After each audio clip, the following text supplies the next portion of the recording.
Overstatement of their powers ayon kay BTA Deputy Speaker Attorney Omar Yasser Sema ang pahayag ng COMELEC na hindi nito ipatutupad ang Bangsamoro Autonomy Act No. 77.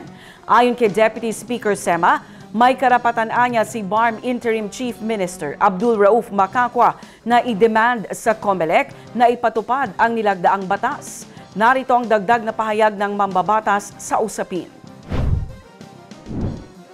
Well, I think the Commission on Elections is just doing their job to, exercising due diligence on the bill that was approved by BTA Autonomy Act No. 77. From the very beginning naman talaga, ang Commission on Elections, palagi niyang nire-review yung mga election laws na pinapasa namin. Yung Bangsamoro Electoral Code, if you remember, it took them, I think, more than 1 year to come out with an implementing rule. And I believe the reason there was their exercise of due diligence on the law that we passed. In the same case, we expect them to, we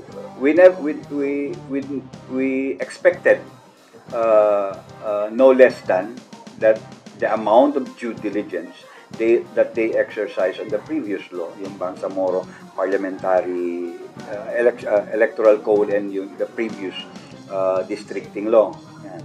So they exercised due diligence on both laws, and the same is true. Dapat nilang din talaga gawin yung due diligence na yon.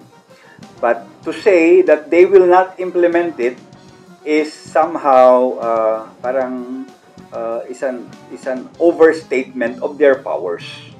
Yeah.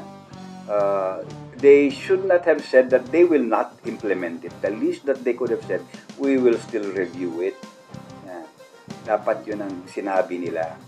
And right now, the Chief Minister is still has the right to demand the implementation of that law, because the presumption is constitutional siya and was done in a regular manner. Yung trabaho namin, na yung ginawa namin enjoys the presumption of regularity. May presumption ng regularity in favor of government officials, that they are performing their work regularly.